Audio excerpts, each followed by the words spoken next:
Welcome to the Bare Metal Cyber CISM Prepcast. This series helps you prepare for the exam with focused explanations and practical context.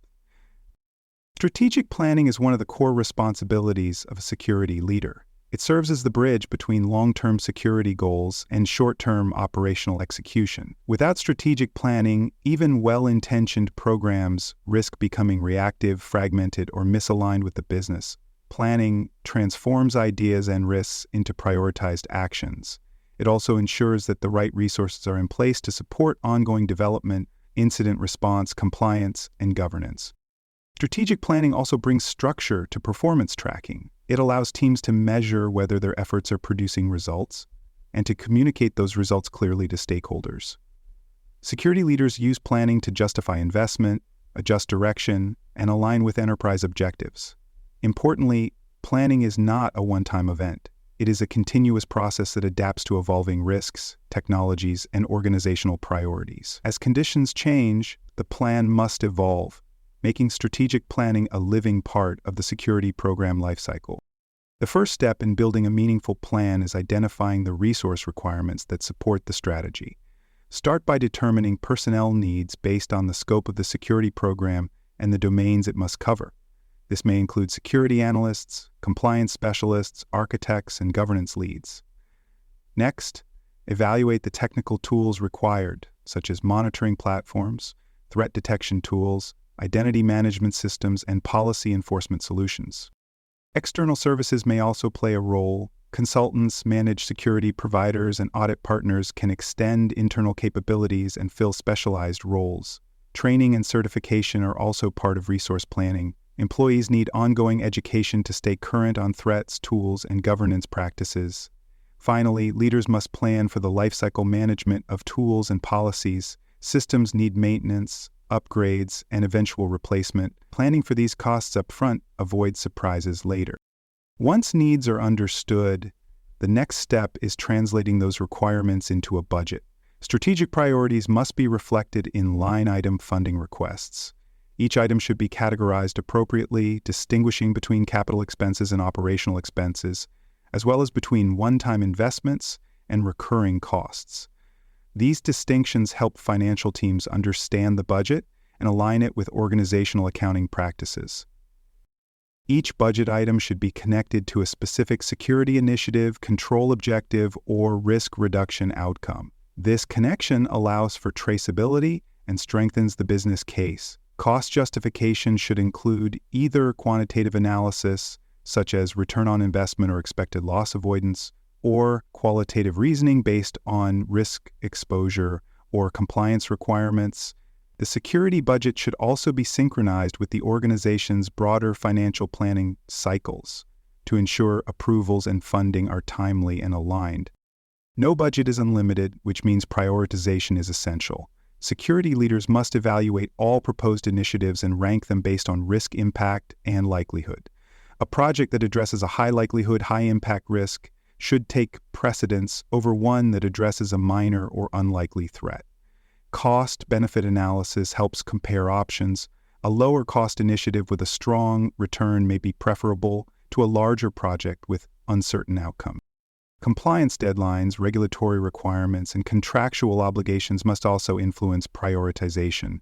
Some controls must be in place by a certain date to avoid penalties or legal exposure. Leaders must also consider dependencies, such as tools that support multiple initiatives, and the availability of resources. Planning should be revisited periodically, especially when new threats emerge or the business environment changes. Priorities that made sense last quarter may need to be revised this quarter. For more cyber-related content and books, please check out cyberauthor.me. Also, there are other podcasts on cybersecurity and more at baremetalcyber.com. Building a strong business case is key to gaining support and funding for security initiatives. The case must begin by clearly stating the problem or risk being addressed. This includes context on business impact, likelihood, and urgency. The next element is defining the initiative's objectives and measurable outcomes.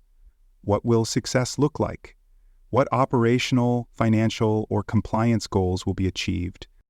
Cost estimates should be realistic and include assumptions Leaders must explain where the figures come from and what variables could affect them. The business case should include an impact assessment that covers financial implications, operational disruption, and potential damage to reputation.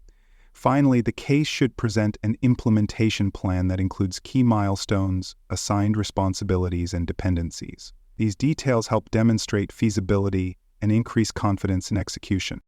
When presenting security initiatives to executive stakeholders, it is essential to speak their language. Focus on how the proposal aligns with business priorities, reduces risk exposure, or supports regulatory obligations. Highlight the return on investment or how the initiative avoids financial loss or reputational damage. Avoid technical jargon. Executives want to understand outcomes, not architectures. Use visuals to support your message. Dashboards, heat maps, timelines, and cost models can help explain complex ideas quickly. Be prepared for questions. Executives may ask about timing, dependencies, or how the proposal compares to competing priorities. Anticipating these concerns and having clear, concise answers builds credibility and increases the likelihood of approval. Strategic planning must be integrated into the broader governance structure of the organization. This means aligning plans with policies, control selection, and enterprise risk appetite. Security leaders should present planning outcomes to governance boards, steering committees, or executive councils for review and approval. These forums provide oversight and ensure that plans align with strategic goals. Plans can also serve as documentation for audit and compliance reviews.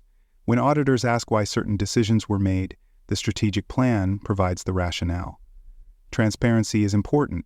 Security planning should follow documented workflows, showing how ideas move from concept to approval. Review checkpoints should be built into governance routines to revisit assumptions, verify alignment, and make adjustments as needed. Metrics are a powerful tool in strategic planning. Define key performance indicators that directly reflect strategic goals. These may include the number of high-risk issues remediated, training completion rates, or control effectiveness scores. Track how initiatives are progressing over time. Use this data to justify additional funding, reallocate resources, or change direction.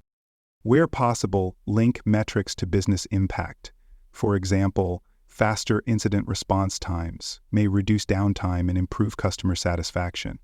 Continuously refine metrics based on program performance and feedback.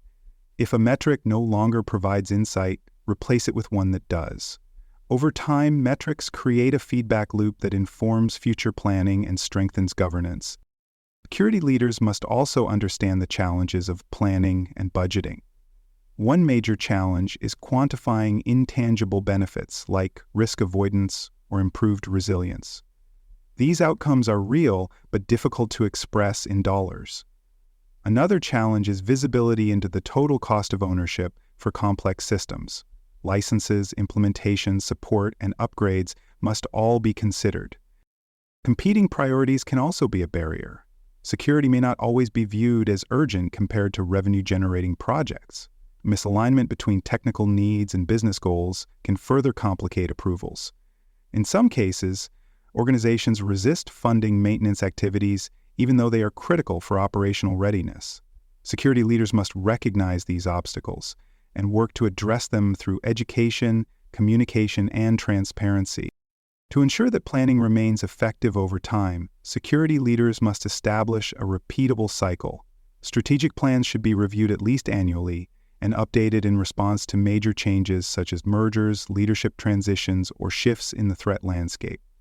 Budget forecasts should also be refreshed based on updated performance data, revised project scopes, and lessons learned. As the business evolves, initiatives must be realigned to reflect new objectives. Strategic plans should not be locked in. They should grow and change as the environment changes. Document what worked, what didn't, and what could be improved next time. Use this insight to mature your planning process. Over time, the discipline of planning becomes part of the culture and governance of the security program. It evolves from a once-a-year task to a continuous improvement practice that drives sustainable value.